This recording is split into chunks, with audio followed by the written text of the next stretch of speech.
대담한 대담 시작을 하겠습니다. 내년 유럽에서요, 이 이산화탄소 규제 강화를 앞두고 있는 상황인데 한 증권사가 NH투자증권이었는데 여기 연구원이 보고서를 냈습니다. 이걸 보니까 유럽의 그 규제안에 변화를 가져올 것으로 예상이 된다라고 하면서 2차 전지 산업 성장률 전망치를 낮추라는 내용이었는데 이에 대해서 좀 팩트 체크가 필요할 것 같습니다. 오늘 이 시간은요, 윤석천 경제평론가와 함께 이야기 나눠보도록 하겠습니다.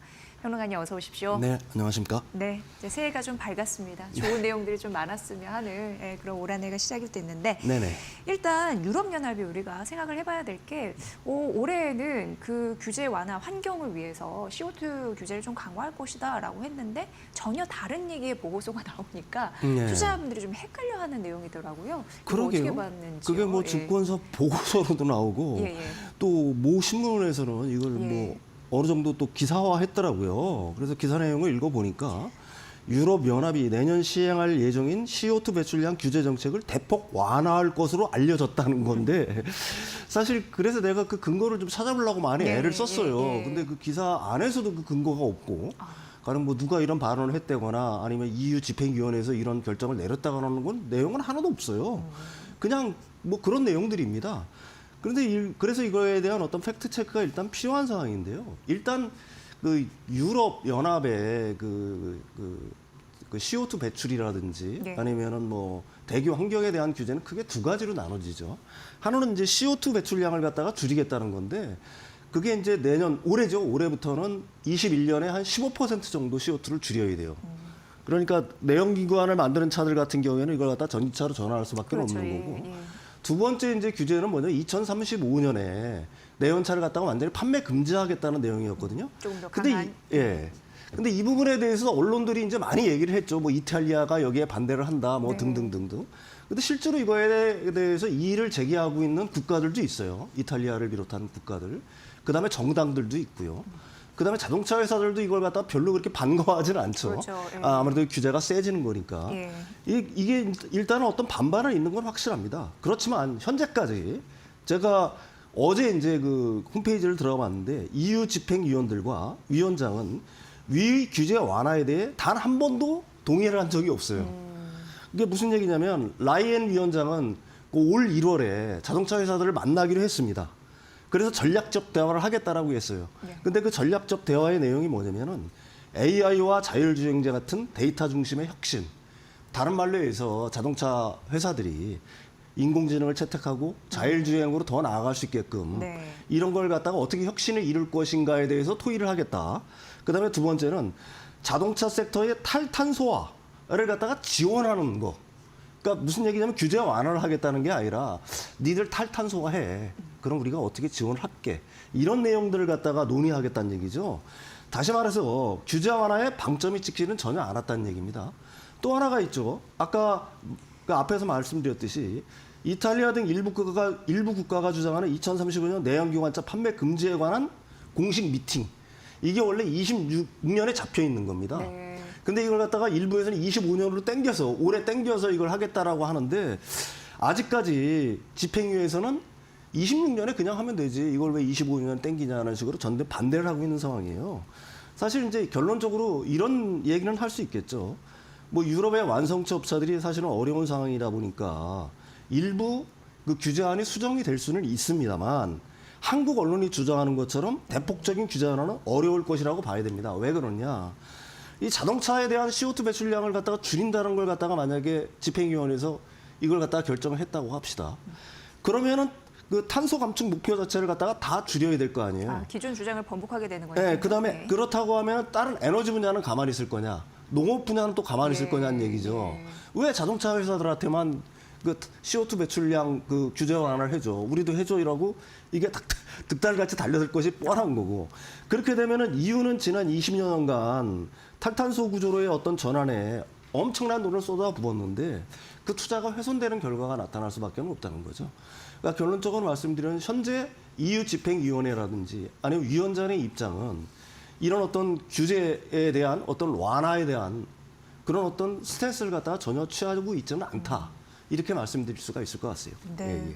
뭐 EU의 이해관계를 봐도 그동안 뭐 프레임을 이렇게 해놨는데 그걸 전면적으로 수정하는 건 맥을 잘못 짚은 거라는 딱 인상이 드네요. 네, 그렇습니다. 그다음에 일부 언론들에서는 계속 2035년 뭐 이탈리아의 주장이라든지 아니면 일부 정당의 주장들 아니면 일부 자동차의 주장들을 갖다 내어서 그게 EU 집행위원회의 의견인 것처럼 자꾸 어떻게 보면 좀 호도를 하는 경향이 있는데 네. EU 집행위원회라든지 위원장의 입장은 바뀐 게 없다는 걸 갖다가 말씀드리고 싶어요. 네. 예. 왜곡되고 과장된. 그러니까 결국 이건 팩트는 아니다. 이렇게 네네네. 생각이 되는데 그러면서 나오는 얘기가 요즘에 이제 하이브리드는 지옥으로 가는 길이다라는 의견도 있는데 아니 이제 현대차 같은 경우에도 하이브리드 차종 굉장히 인기 많잖아요. 예, 그렇습니다. 지옥으로 가는 길인가? 이거 예. 어떤 의미지? 이렇게 생각하게 되거든요. 그 예. 전기차 캐즘인 상황에서도 예. 사실 뭐 하이브리드라든지 플러그인 하이브리드 같은 경우에는 굉장히 주목을 받고 많이 팔렸지 않습니까? 근데 이제 앤디 팔머라고 유명한 분이 있어요. 전 에스틴 마틴 CEO인데 이분이 한 얘기예요. 하이브리드는 지옥으로 가는 길이다. 어떤 속내가 있는 건가요? 예, 그러니까 이분의 어떤 이력을 갖다가 정확하게 알 필요가 있는데 2010년 닛산 부사장을 지냈습니다. 그러니까 닛산 당시에 그 리프라는 전기차를 처음으로 만든 거예요. 양산 전기차는 처음입니다. 이게 테슬라보다 오히려 앞섰다라고 봐야 되는 거예요. 닛산이요. 예, 예. 닛산 리프라고요. 그게 전기차의 대부라고 불리는 사람인데 사실 이분 같은 경우에는 뭐 이런 얘기를 갖다가 한다는 게 좀 의아하죠. 그 하이브리드하고 플러그인 하이브리드는 올해에도 고성 장세가 어느 정도 지속될 거라고 봐요. 그러니까 각각 한 17%, 그 다음에 그 플러그인 하이브리드는 한 25%를 증가할 거라고 보는 거니까 올해도 굉장히 많이 팔릴 거라고 얘기를 한다는 거죠. 하지만 앤디 팔머는 이런 얘기를 하는 겁니다. 하이브리드에 집중해 그 전기차로의 전환을 갖다가 지연시키면 더 오랜 기간 경쟁력을 잃게 되고 그 사이에 중국은 시장을 발전시키고 리더십을 공고히 하게 될 것이라고 주장을 하고 있는 겁니다. 중국이 중요한 포인트가 당연하죠. 되겠네요. 예. 이게 이분이 두 회사의 예를 들었어요. 일본 자동차 회사에서 근무했다니까. 네네. 근데 사실은 토요타가 그 하이브리드 차를 갖다가 제일 먼저 시작을 했다라고 얘기할 수가 있죠. 이게 초창기에는 중국 시장에서 굉장히 많이 팔리고 좋았어요. 근데 이게 지금 그 중국 시장에서 그 유럽의 완성차라든지 도요타라든지 일본의 완성차 회사들이 굉장히 고전을 하고 있는 상황이잖아요. 그게 왜 그러냐면은 아까도 얘기했지만 중국 전기차에 자꾸 밀리고 있기 때문에 그렇다는 얘기입니다. 똑같아요. 그다음에 그 닛산도 전도 유망했던 전기차 라인업과 10년간 앞섰던 전기차 기술을 낭비하며 스스로 발목을 잡았다고 이 사람은 비판을 하고 있는 겁니다. 네. 그게 무슨 얘기냐면은 전기차 전환을 갖다가 머뭇거릴수록 사실 중국 전기차의 기술 격차는 지금보다 더 벌어지면 벌어질지 좁혀지지는 않겠죠. 그동안 중국 전기차는 싼 가격을 무기로 글로벌 시장 자체를 갖다가 장악을 해나갈 거라는 얘기입니다. 그래서 그 이런 비유를 할 수가 있죠. 중국의 어떤 그 자동차 회사들이 내연기관차에서는 사실 100년 이상 앞서고 있는 유럽의 완성차 업체라든지 일본 업체, 한국 업체들을 따라잡을 수가 없었잖아요. 도저히. 네. 그러니까 중국으로서는 완전히 패러다임 전환을 해버린 거잖아요. 전기차로. 그래서 이걸 갖다가 불과 10년도 안 되는 사이에 거의 뭐 이 전 세계에 어떻게 보게 되면은 그 전기차 시장, 그러니까 자동차 시장의 어떤 우위, 리더십을 갖다가 어느 정도 장악했다라고도 볼 수가 있는 거죠. 이게 똑같은 상황이 된다는 얘기입니다. 이게 지금 이제 이런 식으로 다른 회사들, 가령 뭐 유럽의 전기차 회사라든지 일본의 완성차 업체라든지 한국의 업체들이 하이브리드에 목매서 그 전기차 전환을 늦게 하면 늦게 그렇네요. 할수록 예. 사실은 중국차와의 어떤 중국 전기차와의 격차는 그다음에 경쟁력은 더 벌어질 수 있다. 그렇다는 얘기고요. 네. 사실 뭐 올해는 전기차 시장이 캐증을 가는 원년이 될 거고 그 성장률이 그 다시 회복되는 해가 될 텐데 이게 특히 유럽 같은 경우는 아까도 말씀드렸듯이 CO2 규제 자체를 갖다가 그대로 가는 거예요, 현재. 그걸 완화할 기미는 전혀 없는 겁니다. 그래서 제조사들은 어떻게 보게 되면 유럽의 전기차 제조사들은 그 규제가 강화되는 CO2 규제를 갖다 충족시켜야 될 거 아니겠어요? 그래서 그 전기차의 어떤 생산 뭐 이런 걸 갖다 늘리는 추세에 있는 거고요. 저기 그림에 보시면 유럽 EV 수요 전망치를 보시면은 이 24년도에 주춤했잖아요. 네네. 이게 캐즘 때문에. 여기 근데 전기차 25년부터 수요죠. 예, 그렇습니다. 올라가고 있는 거고요. 북미 지역도 마찬가지예요. 23년에서 24년 사이에 약간 평탄했지 않습니까? 기울기 자체가. 근데 그게 25년부터 올라간다고 전망을 하고 있는 거고요. 그러니까 올해 같은 경우에 그 특히 유럽이 이제 제일 전기차 확산이 어떻게 보면 중국을 제외하고는 빨랐던 데인데 예. 그게 작년도에 주춤했잖아요. 그게 이제 올해부터는 다시 증가세가 본격적으로 우상하게 될 거다. 이게 이제 일반적인 어떤 전망이라고 얘기할 수가 있을 것 같아요. 예. 그래서 올해 같은 경우에도 무엇보다 이제 유럽, 미국 시장의 그 성장률이 더욱더 좋아질 것이다. 그렇죠. 그리고 그러니까 시장 점유율. 네네네. 예. 이게 유럽 같은 경우가 이제 그 전기차 전환이 어떻게 보게 되면은 작년도에 주춤했던 전기차 전환이 올해부터 다시 그 성장세를 받아서 네. 탄력을 받아가지고 좀 성장할 거라고 보고 있는 거고요. 북미 지역 역시 뭐 여러 가지 얘기들이 굉장히 많은데 일단 뒤에 가서 설명하겠지만 성장할 수밖에 없는 구조다. 그 다음에 전체적으로 글로벌 시장 전체적으로 놓고 보면은 아까 표에서도 봤던 것처럼 네. 올해 같은 경우에는 한 1235만 대 정도를 갖다 기대하고 있는 거니까요. 작년도에 비교적 성장률이 좀 주춤했던 게 올해부터는 다시 성장률이 본격적으로 우상향하는 그런 해가 될 거다. 뭐 이렇게 보는 게 맞을 것 같아요. 네. 예, 예.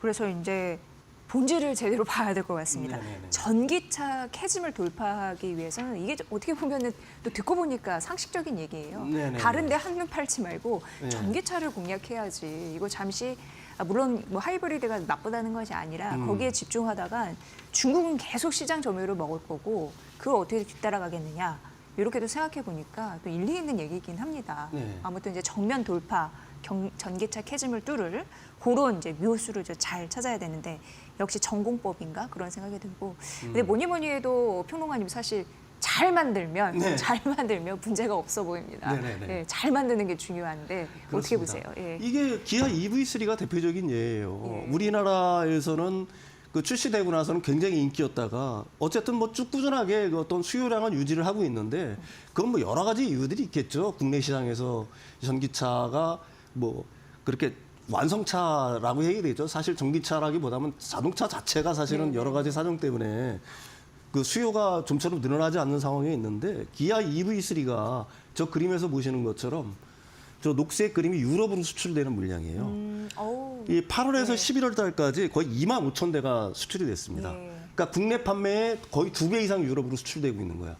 국내 판매되는 숫자는 보면은 여기 파란색 있지 않습니까? 네, 네. 8월 달에 4천 대, 그 다음에 9월 달에 2천 대, 10월 달에 2,100대, 그 다음에 2,200대. 약간씩 늘어나고는 있는데 네.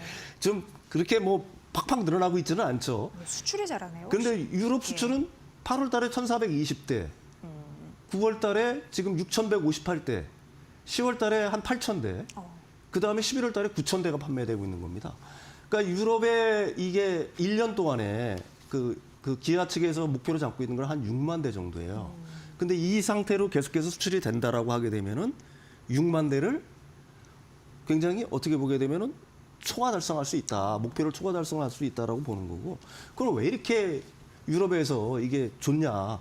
그러니까 제가 이제 이 시간에도 나와서 얘기했지만 EV3는 사실은 북미용이라기보다는 사실은 유럽용이다라고 얘기했지 않습니까? 약간 맞춤형으로. 예, 네. 유럽 같은 경우에는 소형차를 갖다가 뭐 선호하는 국가들이니까요. 예. 그래서 이게 상품성, 그 다음에 뭐 아무래도 이게 뭐 그 저가잖아요. 뭐 완전히 저가는 아니지만 완전히 저가 전기차는 아니지만은 뭐 중저가의 제품이라고 하면은 그 유럽의 어떤 그 시장을 공략의 그 마케팅 포인트가 굉장히 중요했다라고 보는 거고 무엇보다도 이렇게 수출이 이게 굉장히 우상향으로 기하급수적으로 느는 거는 상품성이 어느 정도 입증이 됐다라고 봐야 되겠죠. 그렇죠. 예. 사실은 또 하나의 변수는 있습니다. 최근 유럽연합은 중국산 전기차의 관세를 대폭 높였잖아요. 반 사이. 예, 기존의 10%에서 17.8%에서 45.3%까지. 그러니까 중국 업체들에 따라서 이렇게 관세를 대폭 늘린 영향. 뭐 이런 것들이 사실은 그러니까 유럽의 어떤 EV3 수출을 갖다가 촉진하는 하나의 계기가 됐다라고 얘기할 수가 있는 거고요. 그러니까 기아는 내년부터는 사실 EV3 자체를 우리나라에서뿐만이 아니라 중국 옌청 공장에서 생산을 한다고 합니다. 이 얘기는 뭐냐면은 그 옌청 공장에서 생산하는 거는 남미라든지 뭐 이런 쪽으로 이제 수출을 하겠죠. 그리고 국내 생산 물량은 사실은 유럽 쪽으로 이제 집중되는 어떤 그런 용도로 옌청 공장을 갖다가 그 가동을 한다라고 하는 거고요. 그러니까 유럽에는 사실은 이거보다 그 기아 EV3보다 더 싼, 그다음에 더 저렴한 전기차가 필요하겠죠. 네, 저가형. 네, 저가형. 그게 이제 EV2. EV2도 내년부터 생산을 한다라고 합니다. 왜 그러냐면 이제 사실 유럽 같은 경우에는 뭐 소형 전기차에 어떻게 보면 격정지가 되잖아요. 네. 가령 뭐 스텔란티스라든지 르노라든지 뭐 폭스바겐이라든지 이런 회사들 같은 경우 전부 다 쏟아내고 있는 거니까 거기에서 일단 경쟁을 하려고 하게 되면은 뭐 EV3라든지 EV2라든지 뭐 이런 전기차가 필요하다라고 얘기할 수가 있는 거죠. 네. 그다음에 또 하나 이제 사실은 현대기아차 입장에서 보면 또 하나의 희소식이 있습니다. 뭘까요? 그 IRA 같은 경우 걱정이 많았잖아요. 뭐 보조금이 축소될 거다 뭐 했죠. 근데 올 1월 1일로 결정이 됐어요. 현대기아차 거기 현대기아차 미국에 생산되는 거 있지 않습니까? 메타플란트 조지아 공장 7,500달러 보조금이 확정이 됐습니다. 네. 그래서 뭐 기아 EV6, 뭐 EV9, 그다음에 아이오닉 5 현대의 아이오닉 9 등등, GV70, GV80 등등이 7,500달러 보조금을 받는 걸로 확정이 됐거든요. 예. 그래서 일부에서 우려하는 것처럼 사실 뭐 이게 지금 이제 받았다고 해서 트럼프가 이걸 갖다 축소 안 한다는 보장은 없죠. 시도는 할 겁니다. 그렇지만 저번 시간에도 제가 말씀드렸듯이 만약에 이걸 축소한다고 하더라도 올해까지는 이게 지속될 수밖에 없다. 네네네. 적어도 내년 상반기까지는 일단 바이든이 이렇게 어떻게 보게 되면 말뚝을 탁 하고 박았잖아요. 그 예산안을 갖다가 조정한다고 하더라도 올해 그다음에 내년 초까지는 이 보조금 정책을 갖다가 계속 지원할 수밖에 없다. 그래 현대기아차로서는 어떻게 보게 되면은 좀 절호의 기회를 맞았다. 북미 시장에서도 이렇게 얘기할 수가 있을 것 같아요. 그러면 예. 이제 어느 정도 실적 우려 부분은 너무 과도하게 걱정할 필요는 없을 것 같긴 하네요. 유럽 시장에도 저게 잘 팔리고 있고. 그렇죠. 예, 예, 예. 그러니까 좋은 차를 만들면은 예. 사실 뭐 현대기아차의 전기차의 품질 같은 경우에는 뭐 유럽에서도 엄청난 많은 상들을 받았죠. 북미 지역에서도 많은 상을 받았지 않았습니까? 그래서 상품성이 좋다라고 하게 되면 특히 거기에 이제 가격까지 어느 정도 뒷받침이 된다라고 하게 되면은 우리나라뿐만이 아니라 북미, 유럽 시장에서 좋은 성과를 낼 수 있을 거라고 기대를 합니다. 네. 예. 사실 전기차 캐즘을 극복하는 원년이 될 것이다라고 했는데 전기차를 잘 만드는 그런 노력을 좀 강화해야지 전공법으로 가야지 이런 또 해법을 얻을 수 있었는데 지금 잠시 앞서서 중국 얘기가 나왔지만 그 중국 최대의 전기차 비아디잖아요. 네네네. 근데 거기가 작년에 판매량의 40% 이상 치솟으면서 네네네. 예, 사상 최대 규모의 판매 실적을 냈다라고 네네, 하더라고요. 그렇습니다. 이들의 예. 공세가 네. 우리나라를 좀 피말리게 할 것 같은 느낌이 드는데. 예, 예, 예. 그러니까 우리나라랑 걔네들이 타겟으로 하는 데랑은 약간 좀 이 결이 다르겠죠. 우리도 이제 세그멘트를 늘려가야 될 필요는 있겠죠. 가령 뭐 그게 저가 올해 전기차라든지. 대전망에서도 굉장히 큰 화두더라고요. 예, 중국 전기차가. 그렇죠. 예, 예. 그래서 뭐 LFP를 갖다가 사용하는 우리 네. 그 자동차 회사들 같은 경우도 준비를 하고 있는 줄 알고 있고요. 예, 예. 그렇다고 그래서 뭐 중국산 전기차가 사실은 전 세계를 갖다가 뭐 이렇게 완전히 뭐 장악을 한다. 뭐 지금의 이제 활약상은 굉장히 눈부시지만은 뭐 현대기아차가 거기에 어떤 대항마가 될 수도 있는 거고요. 그래서 아까 말씀드린 것처럼 지금 하이브리드에 목을 매면서 완성차들이 전기차 전환을 갖다면 늦추면 늦출수록 사실은 앞으로 글로벌 시장 자체는 전부 다 중국이 어떻게 보게 되면은 독식하게 되는 아주 장벽을 높게 이렇게 쌓아 올리는 뭐 북미라든지 유럽 같은 경우는 또 품질이 중요한 거니까요. 자동차 품질이 중요한 거니까요. 그런 저익을 제외하고는 전부 다 중국이 어떻게 보게 되면 싹쓸이하는 형태국이 될 수가 있는 거예요. 네. 그러니까 그게 뭐 우리나라 완성차 업체뿐만 아니라 일본의 완성차 업체, 그다음에 독일의 완성차 업체들이 앤디 팔머가 얘기하는 하이브리드에다가 목을 매는 거는 죽음으로 가는 길이라는 걸 갖다가 명심해야 될 필요가 있다고 봅니다.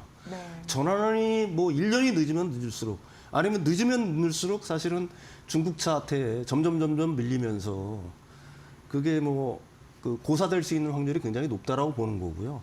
왜 그러냐면 앞으로 내연기관차가 승승장구할 수 있으면 당연한 건데 그런 전략도 얼마든지 쓸 수가 있겠죠. 예. 그렇지만 우리가 당위적으로 얘기를 해보면은 앞으로의 자동차의 갈 길은 전기차로 갈 수밖에 없는 거잖아요. 왜 그러냐면 거기에는 자율주행이라든지 인공지능이 탑재가 되어 있는 거고 거의 뭐 자동차가 로봇화가 되는 거기 때문에 그걸 내연기관차로는 그걸 갖다가 달성할 수 없는 목표이기 때문에 지금 이제 완성차 업체들이 사실은 이제 뭐 자신들이 어느 정도 좀 시간을 벌라고 하이브리드라든지 이런 걸로 해가지고 전기차 전환을 약간 늦추는 경향들이 있는데 그리 이제 또 미리 준비가 안 돼 있던 완성차 업체들도 굉장히 많고요. 네. 그거에 사실은 자신들 스스로 재발등을 찍는 거다. 뭐 이렇게 말씀드릴 수가 있을 것 같아요. 네. 예. 2025년 사실 주력 산업이 뭐 반도체, 2차 전지이다 보니까 많은 분들이 이제 궁금해하세요. 근데 기회와 또 위기가 이제 공존하는데 무엇보다도 현재 많이 또 떨어졌기 때문에 저평가된 영역이기 때문에 네네네. 또 외국인들이 담고 있고 그 안에서도 우리가 경쟁력 있는 주식을 또 옥석가리 해야 된다 이런 얘기도 들었거든요. 네네네. 예, 참고로 해보시면 도움이 되실 것 같고요. 네네.